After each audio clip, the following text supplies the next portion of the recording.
नमस्कार। आम आदमी पार्टी में जारी घमासान थमने का नाम नहीं ले रहा है। महाराष्ट्र में पार्टी के बड़े नेता मयंक गांधी ने एक और ब्लॉक बम गिराया है। मयंक गांधी ने अपने दूसरे ब्लॉक में पार्टी के नेताओं पर उन्हें बदनाम करने और पार्टी छोड़ने के लिए दबाव बढ़ाने का आरोप लगाया है। वहीं योगेंद्र यादव और प्रशांत भूषण को पार्टी की पीएसी से हटाए जाने को लेकर पार्टी की राजस्थान यूनिट में भी बवाल मच गया है।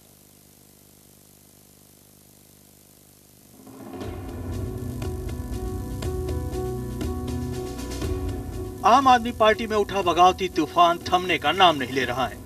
पार्टी के आदेश के खिलाफ जाकर राष्ट्रीय कार्यकारिणी की बैठक का ब्यौरा देने वाले मयंक गांधी ने एक और ब्लॉक बम गिराकर पार्टी में हड़कंप मचा दिया है। मयंक गांधी ने दूसरा ब्लॉग लिखकर केजरीवाल गुट के आशीष खेतान और उनके समर्थकों पर निशाना साधा है। मयंक ने लिखा है, पहले ब्लॉक के बाद मेरा अपमान किया जा रहा है। दिल्ली में बैठे कुछ नेताओं के समूह ने जो पार्टी के सारे फैसले करते हैं, मुझे बीबीएम ग्रुप से निकाल दिया है। यही नहीं, मयंक गांधी ने आशंका जताई है कि उन्हें भी अपमानित करके पार्टी से निकाल दिया जाएगा। वो लिखते हैं, मेरे ऊपर हमले शुरू हो गए हैं। आशीष खेतान और महाराष्ट्र के दूसरे असंतुष्ट नेताओं ने मेरे खिलाफ इंटरव्यू देने शुरू कर दिए। अभी और बहुत कुछ सामने आएगा और अंत में मुझे इतना अपमानित किया जाएगा कि मैं पार्टी छोड़ दूंगा। मयंक ने 5 मार्च को अपने ब्लॉग में योगेंद्र यादव और प्रशांत भूषण को पीएसी से निकाले जाने के लिए केजरीवाल को जिम्मेदार ठहराया था। इसके बाद आशीष खेतान ने मयंक गांधी पर कटाक्ष करते हुए ट्विटर पर लिखा था, कुछ लोग सुबह शाम टीवी इंटरव्यू देंगे, कुछ दिल्ली और फिर देश के विकास के लिए दिन रात काम करेंगे, कुछ लोग ब्लॉग लिखेंगे, कुछ इतिहास लिखेंगे। आम आदमी पार्टी जारी घमासान की आंच राजस्थान तक पहुंच गई है।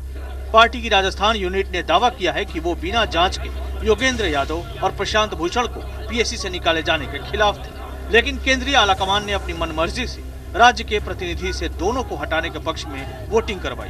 वहीं राजस्थान में पार्टी के प्रवक्ता मुल्कराज का दावा है कि राज्य में 80% लोग केजरीवाल समर्थक हैं, जबकि महज 20% योगेंद्र यादव के साथ। यदि इन्होंने कुछ गलती करी है, जैसा ये कहा जा रहा है, कुछ लोग कहते हैं कॉन्स्पिरेसी हुई थी, तो उस पर इंक्वायरी होनी चाहिए। तो हमने स्टैंड ये लिया था कि इस पर एक इंक्वायरी कमेटी बैठाइए, लोकपाल इसकी इंक्वायरी करे। जब इसकी रिपोर्ट आएगी, यदि उसमें दोषी है तो उन पर कार्रवाई करिए, लेकिन बिना ये साबित करे कि उन्होंने कुछ गलत किया है, उन पर तुरंत कोई कार्रवाई करना बहुत गलत होगा। 80-20 का रेशियो है राजस्थान में। तो 80 किसके समर्थन में है? अरविंद केजरीवाल के समर्थन में। अच्छा, 20% जो योगेंद्र यादव के समर्थन में। पार्टी क्या डिसाइड करेगी? क्या ये पार्टी के अंदर डिवीजन नहीं है? वो हम जो भी हमारा इंटरनल लेटर्स वगैरह होगा, हम ऊपर पहुंचा देंगे पूरी सिनेरियो जानने के बाद। आम आदमी पार्टी में जारी घमासान से विरोधियों को पार्टी के चरित्र पर सवाल उठाने का मौका मिल गया है। हमारी चिंता रहेगी कि जो पार्टी अपने सिद्धांतों को इतनी जल्दी अगर छोड़ देती है, तो दिल्ली की जनता के साथ बहुत वायदे किए हैं और एक अच्छी सरकार आनी चाहिए। 1 साल तो वैसे ही वेस्ट हो गया था उनके सरकार को छोड़ने से, भागने से। तो दिल्ली की जनता के साथ कोई इस प्रकार का खेल नहीं होना चाहिए। इसके साफ बात है कि लोग वहाँ पे संतुष्ट नहीं है उनके काम करने के रवैये से, और 1-2 आदमी ने डिसेंट नहीं दिया। अगर योगेंद्र यादव और प्रशांत भूषण के हक में 8 वोट पड़ जाते हैं और 10 हक में पड़ते हैं, इसका मतलब बराबर का मामला है। इसका मतलब कहीं ना कहीं कोई चीज गलत हो रही है। आम आदमी पार्टी में जारी घमासान के बीच बड़ा सवाल ये उठ रहा है कि क्या अब मयंक गांधी पर भी गाज गिरेगी? क्या पार्टी उन्हें भी अहम पदों से हटा देगी या फिर उन्हें पार्टी से ही बाहर कर दिया जाएगा? जयपुर से भवानी सिंह के साथ रवि सिंह, दिल्ली, IBN 7। आम आदमी पार्टी में जारी घमासान के बारे में चर्चा करने के लिए इस वक्त अहमदाबाद से हमारे साथ जुड़ गए हैं बीजेपी के नेता जयनारायण व्यास, कांग्रेस के नेता मीम अफजल साहब यहां स्टूडियो में मेरे साथ हैं, और दिल्ली से हमारे साथ जुड़ गई हैं आम आदमी पार्टी की संस्थापक सदस्य रही शाजिया इल्मी। आप सबसे बात करेंगे, सबका स्वागत है आपका। लेकिन पहले एक और महत्वपूर्ण आवाज है, वो है अरविंद केजरीवाल गुट की। आम आदमी पार्टी में जारी घमासान पर पार्टी के नेता अंजलि दमानिया का कहना है कि मयंक गांधी ने अपने ब्लॉग में पूरा सच नहीं बताया, असलियत को छिपा लिया है। अगर वो उसे भी बताते तो ये न केवल पार्टी के लिए बल्कि उनके लिए भी बेहतर होता। हमारे सहयोगी रवि सिंह ने अंजलि दमानिया से खास बातचीत की। क्या लगता है कि दोनों पार्टियों को बाहर का रास्ता दिखाए जाने के बाद पार्टी की जो एकजुटता है उस पर असर नहीं पड़ा है, आपको लगता है? इसकी वजह यही है क्योंकि ये जो ग्रुपिज्म करने की कोशिश की गई है, वो ग्रुपिज्म को वहीं ख़त्म कर देना पार्टी के लिए बेहतर होगा और ये पार्टी में होगा। मैं मानती हूँ कि जितने सिस्टम्स प्रोटोकॉल सेट करने थे, अगर अरविंद को जो अभी अभी चीफ मिनिस्टर बने हैं थोड़ा वक्त दिया जाता तो वो बिल्कुल ठीक हो जाता। उनको खुद ये समझ में आता कि ये सारी सिस्टम्स को ठीक करना ज़रूरी है, पर ये जैसे ही हो गए 10 दिन में इस प्रकार से फिर एक बार लेटर्स लीक करना, फिर एक बार इस प्रकार का प्रेशर करना बिल्कुल ठीक नहीं था। मैं इसमें किसी की साइड नहीं ले रही हूँ, ना अरविंद की ले रही हूँ, ना योगेंद्र यादव की, ना प्रशांत भूषण की। मैं चाहती हूँ कि हर लीडर बड़ी समझदारी से बिहेव करे, लेटर्स लीक करना बंद करे, ब्लॉग्स लिखना बंद करे और पार्टी के हित में ही काम करे। क्या आपका इशारा मयंक गांधी की तरफ है? मैं बस यही कहूँगी, जो इस प्रकार का काम कर रहे हैं सारे, इट इज़ टाइम अपने आप में थोड़ा इंट्रोस्पेक्शन करे, किस व्यक्ति पर हम उंगली उठा रहे हैं और जितना काम उन्होंने चाहे कुछ दिनों में किया हो वो तो उन्होंने 3 साल में नहीं किया होगा। तो हर बंदे को इंट्रोस्पेक्शन की ज़रूरत है। मैं सिर्फ इतना ही कहूँगी आपसे। मैम ये बताइए कि जिस तरीके से योगेंद्र यादव, फिर प्रशांत भूषण और कहीं कहीं मयंक गांधी भी उन्होंने ब्लॉग लिखा, सवाल खड़ा किया, क्या कहना चाहेंगे उस मुद्दे पर? नहीं, सवाल ब्लॉग लिखकर सवाल खड़े करना बिल्कुल ठीक है, पर वो ब्लॉग में पूरी कहानी तो लिखें। इनको निकाल दिया गया तो वो क्यों निकाल दिया गया ये तो लिखे, वो बाकी सारी चीज़ें जो जानते हैं ये भी तो लिखे। ब्लॉग लिखना है तो कृपा करके पूरा ब्लॉग लिखे, आधी सच्चाई ना लिखे, उसमें पूरी सच्चाई। अगर आप चाहते हैं कार्यकर्ता जाने तो उसमें पूरी सच्चाई जानने की ज़रूरत है, आधी सच्चाई। आज फिर उन्होंने ब्लॉग लिखा है जिसपे कहा है कि पहले देश है, फिर पार्टी है, फिर व्यक्ति है। डायलॉग्स बनाना तो बहुत आसान होता है, वो खुद कर दिखाए तो मैं मान जाऊं, मैं खुद उनको सैल्यूट करूं। अगर वो कल उठकर एक पूरा ब्लॉग लिख दे कि किस वजह से इन सबको निकाल दिया गया था, अगर वो सच्चे दिल से वो ब्लॉग लिख दे, मैं जाकर उनको वहाँ उनके घर पे जाकर सैल्यूट करके आऊँ। तो पारदर्शिता लाने की जरूरत है और अंजलि दमानिया, उनका सीधे तौर पर कहना है कि जिन लोगों ने गुटबाजी करने की कोशिश की थी पार्टी में, उनको सबक सिखाना जरूरी था। रवि सिंह, दिल्ली, IBN 7। अंजलि दमानिया और आशीष खेतान अब सीधे सीधे मयंक गांधी के खिलाफ मोर्चा खोल चुके हैं। आम आदमी पार्टी के अंदर जो कुछ हो रहा है उसी से जुड़ा है हमारा आज का सवाल। क्या आम आदमी पार्टी में केजरीवाल के खिलाफ सवाल उठाना गुनाह है? आप अपनी राय हमें SMS के जरिए भेज सकते हैं। अगर आपका जवाब है हाँ तो टाइप कीजिए IBN 7 स्पेस Y, आपका जवाब है नहीं तो टाइप कीजिए IBN 7 स्पेस N। अपनी राय हमें 51818 पर आप SMS कर सकते हैं। आपकी राय हम इसी कार्यक्रम के आखिर में दिखाएंगे। आम आदमी पार्टी पर चर्चा करने के लिए इस वक्त अहमदाबाद से हमारे साथ है बीजेपी के नेता जयनारायण व्यास, कांग्रेस के नेता मीम अफजल साहब यहाँ मेरे साथ हैं, और दिल्ली से हमारे साथ हैं आम आदमी पार्टी की संस्थापक सदस्य रही शाजिया इल्मी, जो अब बीजेपी के साथ है। शाजिया, सबसे पहले तो मैं ये कोट पढ़ना चाहूंगा जो मयंक गांधी लिख रहे हैं। मेरे ऊपर हमले शुरू हो गए। आशीष खेतान और महाराष्ट्र के दूसरे असंतुष्ट नेताओं ने मेरे खिलाफ इंटरव्यू देने शुरू कर दिए हैं।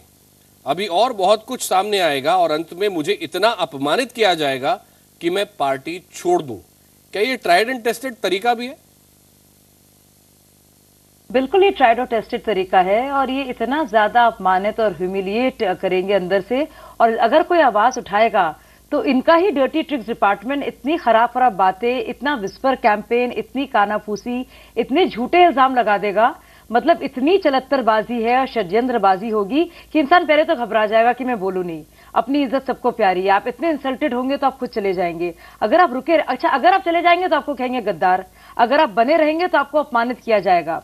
अंजलि दमानिया इस अपने वक्तव्य में ये तो जरूर कह रही हैं कि उनको मयंक को ये नहीं लिखना चाहिए था, पूरा सच लिखते। अंजलि दमानिया पूरा सच क्यों नहीं लिख लेती? मतलब मयंक गांधी जो कि वॉलंटियर्स से पारदर्शिता के तौर पर जो एक बहुत बड़ा उसूल आम आदमी पार्टी का रहा है, अगर उसकी बात कर रहे हैं तो उसमें क्या गलत है? अरविंद चेहरा जरूर है आम आदमी पार्टी का, सब मानते हैं, लेकिन उस चेहरा को बनाने के लिए एक पूरी टीम रही है। योगेंद्र यादव, प्रशांत भूषण, मयंक गांधी जैसे लोग जो पहले दिन से साथ है अरविंद के और इस मूवमेंट के।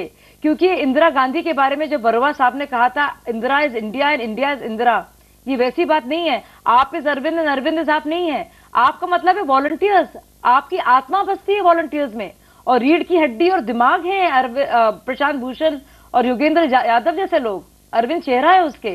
तो अगर मयंक गांधी उन्हीं वॉलंटियर्स को, जो सबसे बड़ा धन माना जाता है इस पार्टी का, अगर उनसे बता रहे हैं कि क्या हुआ है, तो उस पर अटैक करना शुरू हो गए।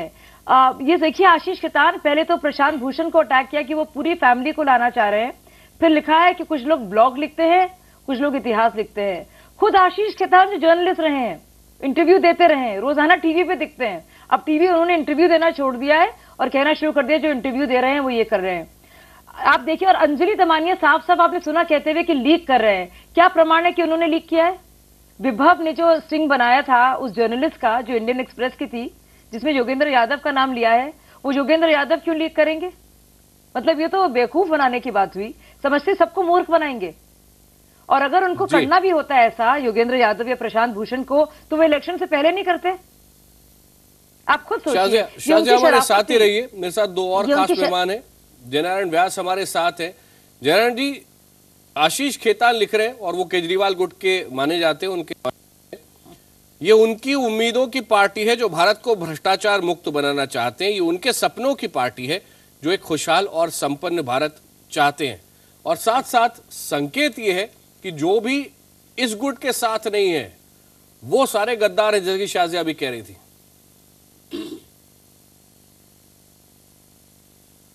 देखिए, ये पहले कहूंगा कि इनका अंदरूनी मामला है, मगर पहले ही हमने कहा था कि आपके पास जब कुछ नहीं है, आप एक न एक छोटी सी नाव लेके सिद्धांतों के नाम पे और कुछ आदर्शवाद के नाम पे निकल पड़े हैं। वो एक परिस्थिति है जब आप ये सब तरीके की फलसफी कर सकते हैं। जब आपके पास कुछ आता है, जिम्मेवारी आती है, कुछ साधन जुटने लगते हैं, आपको महत्व प्राप्त होता है, तब जाके आपका सही कैरेक्टर क्या है, आप सही मायने में कितना दम रखते हैं, उसका परीक्षण तब होता है। अभी जो हुआ है, मैं मानता हूं कि आम आदमी पार्टी के पास इतनी सारी बहुमत आ गई है कि वो ब्रेक के बिना चल रही गाड़ी जैसा है, वो कहीं भी जाके भिड़ सकती है। तो ये इनकी अंदरूनी मामला होने के बावजूद भी बहुत जल्दी इनमें ये जो इनका जो सही कल्चर है, सही कैरेक्टर है, सही अपेक्षाएं हैं, ये ढोल उतरना बहुत जल्दी शुरू हो गया है इनमें। इतना ही मैं कहना चाहूंगा। बाकी तो उन्होंने दिल्ली के लोगों ने इनमें अपनी आकांक्षाएं रखी है, अपेक्षाएं रखी है। हम आज भी चाहेंगे कि जो वादे उन्होंने दिल्ली के जनता से किए हैं वो वादों पे खरे उतरे। अपने अंदरूनी झगड़े में जो प्रजा ने इनको इतनी सारी बहुमत देके दिल्ली की गद्दी पे बिठाया है, वो प्रजा का कम से कम द्रोह न करे आत्मा के नाम पर। जयंत व्यास जी, आपका भी जवाब चाहूंगा, लेकिन पहले यहां मीम अफजल साहब से जवाब मैं लूंगा। मयंक गांधी जहां अरविंद केजरीवाल पर हमले कर रहे हैं, वहां आज उन्होंने ये ट्वीट भी किया है कि अजीब है कि बीजेपी और कांग्रेस जैसी पार्टियां पारदर्शिता की बात कर रही हैं। Can they even imagine thinking of giving minutes, कि अपनी मीटिंग्स के मिनट्स देंगे? क्या इतनी पारदर्शिता वो बरतने वाले हैं कभी? नहीं, वो खुद आम आदमी पार्टी के स्टैंडर्ड्स अलग हैं, ये कह रहे हैं मयंक। वो तो खुद ही कह रहे हैं कि हमारी पार्टी के सारे मिनट्स आने चाहिए और अभी तक आए नहीं हैं। उनकी बात मान ली गई क्या पार्टी के अंदर? दूसरी अहम बात ये कि इन प्रिंसिपल जो पार्टियां भी काम करती हैं देश के अंदर, उनकी जो इस तरह की बड़ी ऊंची बॉडीज़ होती हैं, उसके मिनट्स को कभी आम नहीं किया जाता। ये अलग बात है, कहीं से इधर उधर से कुछ ना कुछ अगर निकल आता है तो उस पर प्रेस में चर्चा भी होती है, बात भी होती है, कुछ कंट्रोवर्सीज भी होती हैं। लेकिन जिस तरह की कंट्रोवर्सी हो रही है, उससे एक बात तो साबित हो गई है कि ये दूसरों से अलग बिल्कुल नहीं है, कोई ख़ास नहीं कर रहा है। एक अहम बात की तरफ मैं आपकी तवज्जो दिलाना चाहता हूँ। इसके अंदर दो बिंदु हैं कि ये सब हो क्यों रहा है। मैं समझता हूँ कि अरविंद केजरीवाल और दिल्ली के लोगों ने या दिल्ली के जो लीडर्स हैं, उन्होंने तो दिल्ली में सत्ता पा ली जी। बाकी जो लोग हैं बेचारे, वो क्या करें? आप समझ रहे हैं कि बड़ी उसूलों की लड़ाई है। ये उसूलों से ज़्यादा मैं समझता हूँ इख्तिदार के लिए लड़ाई है, ताकि भाई आपने दिल्ली का दरवाज़ा खोला, महाराष्ट्र का दरवाज़ा खोलिए, हरियाणा का खोलिए, पंजाब का खोलिए, ताकि हम लोग भी जाकर के कुछ एडजस्ट हों। आपकी पॉपुलैरिटी का कुछ फ़ायदा हम लोगों को भी मिले, हम भी वहाँ पर कुछ सत्ता के अंदर भागीदारी कुछ ना कुछ निभाएं, या हम कोशिश करें कि हम वहाँ सत्ता में आ जाएं। दूसरी अहम बात यह है, आप देख रहे होंगे बदनाम जो होंगे तो न क्या नाम ना होगा। आजकल कोई खबर ही नहीं है। एक हफ्ते से हम देख रहे हैं दिल्ली में पानी की क्या पोजीशन है, दिल्ली में बिजली की क्या पोजीशन है, आम आदमी पार्टी ने बड़े लंबे चौड़े वादे किए तो उस पर कितना काम हो रहा है, इस पर कहीं कोई खबर नहीं है। एक ही खबर है, मोदी जी के केजरीवाल जी के खिलाफ बगावत हो रही है, उनको निकाल दिया गया है, उनको हटा दिया गया है, उनको बाहर पीएससी से निकाल दिया है, अब वो उनको कोई दूसरा ओहदा दिया जाएगा और अभी बातचीत चलेगी। आपने गौर किया कितनी कामयाबी के साथ, मैं समझता हूँ यहाँ पर भी आप देख रहे हैं कि आप पार्टी से कोई नहीं बैठा हुआ आपके चैनल पर, क्यों नहीं बैठे हुए कि हम लोग ये काम कर रहे हैं, उनको पब्लिसिटी दे रहे हैं, आप दे रहे हैं खूब पब्लिसिटी, ज़रूरत ही नहीं उनको आने की, अपना पॉइंट ऑफ व्यू मजबूती के साथ रख नहीं सकते। अभी दमानिया जी का आपने किया, जिक्र किया आपने जी, वो कहती हैं आधा सच किया है, तो क्या दमानिया जी पूरा सच बता करके और ज़्यादा छींचा लेदर करवाना चाहती हैं पार्टी की?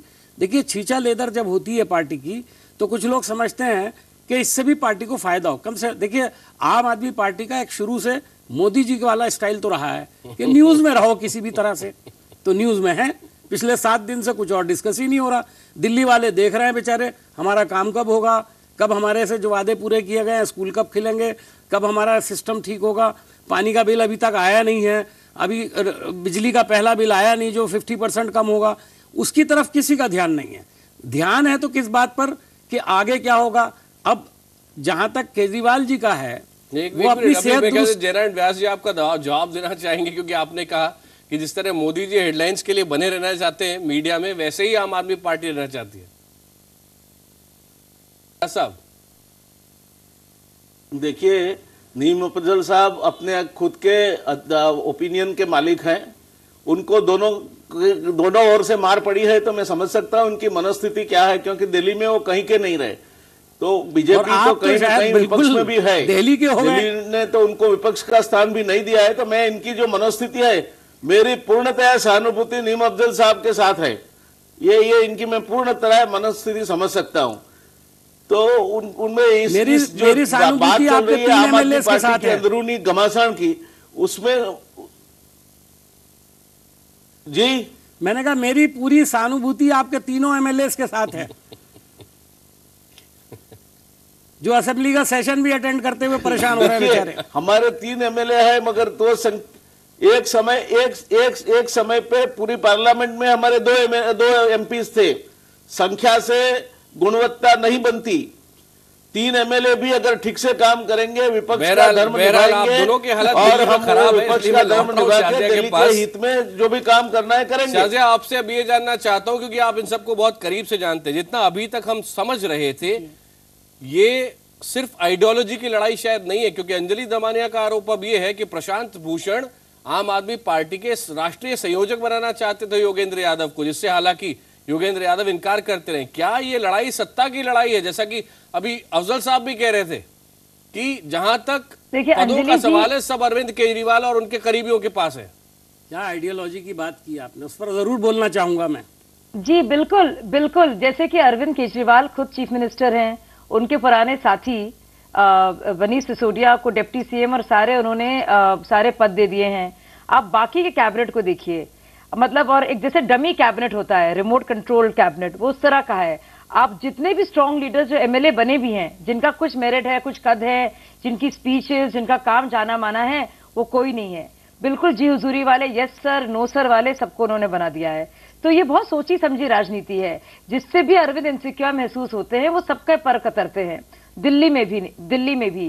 तो ये बात मीम अफजल जी की कि मयंक गांधी महाराष्ट्र में कुछ करना चाह रहे थे, योगेंद्र यादव हरियाणा में, या फिर प्रशांत भूषण न जाने कहां, मैं बिल्कुल इसमें यकीन नहीं करती, क्योंकि सबके साथ ऐसे ही होता है जी। यानी कि अरविंद केजरीवाल एम्बिशियस हो सकते हैं अपने लिए, कोई और एम्बिशियस ना हो। अफजल साहब जल्दी से आपको जोड़ना चाह रहे थे, समझ और सत्ता अरविंद केजरीवाल को अलाउड है, उनकी चौकड़ी को अलाउड है, उनकी जी हुजूरी करने वाले, उनके जो राग दरबारी अलापने वालों के प्रिय लिए कोई एम्बिशन नहीं होना चाहिए, मूर्ख हो जाए। आपने आइडियोलॉजी की बात की जी, मैं सिर्फ इतना कह दूं, मैंने नहीं बात की ये आइडियोलॉजी की पार्टी नहीं है, ये पार्टी एक मूवमेंट से निकली है, और जब मूवमेंट से कोई पार्टी निकलती है और उसको सत्ता भी मिल जाती है, तो उसके बाद उसके अंदर पर्सनालिटीज के जो कंट्राडिक्शंस हैं वो सामने आते हैं। मैं आपको एक मिसाल देता हूँ, 89 में सब ने मिलकर के जनता दल बनाया था, और जब जनता दल पावर में आ गया उसके बाद वहाँ पर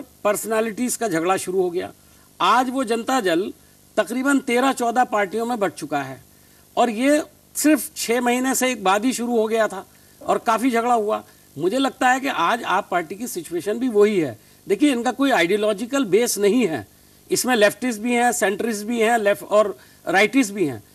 राइटिस्ट का इस वक्त मुझे लगता है थोड़ा सा गलबा है और लेफ्टिस्ट जो है थोड़े से वो हाशिए पर जा रहे हैं। हालांकि इधर भी कुछ लेफ्टिस्ट हैं, लेकिन वो लेफ्टिस्ट हैं जो अभी फिलहाल उनके साथ दिखाई देते हैं। तो मैं इसको नहीं समझता हूं कि कोई आइडियोलॉजी की बड़ी बात है। अगर आइडियोलॉजी पर बैठ करके आप बात करेंगे तो मुझे नहीं लगता कि जनता दल आप पार्टी ने अभी तक कोई आइडियोलॉजी मजबूत लोगों के सामने रखी है। मेरे पास पूरा वक्त खत्म हो गया है, लेकिन ये बात हुई सारे नेताओं की। आप सभी मेहमानों को मैं और वक्त देना चाहता था, लेकिन यही समय समाप्त हो गया।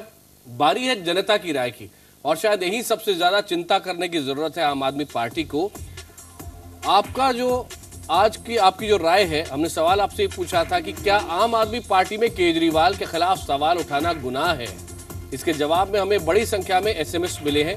65% लोगों ने हाँ में जवाब दिया है, सिर्फ 35% लोगों ने नहीं में जवाब दिया है। ये एक चिंता का विषय हो सकता है अरविंद केजरीवाल जी के लिए और उनके समर्थकों के लिए कि कहीं ना कहीं पब्लिक परसेप्शन उनके खिलाफ जा रहा है।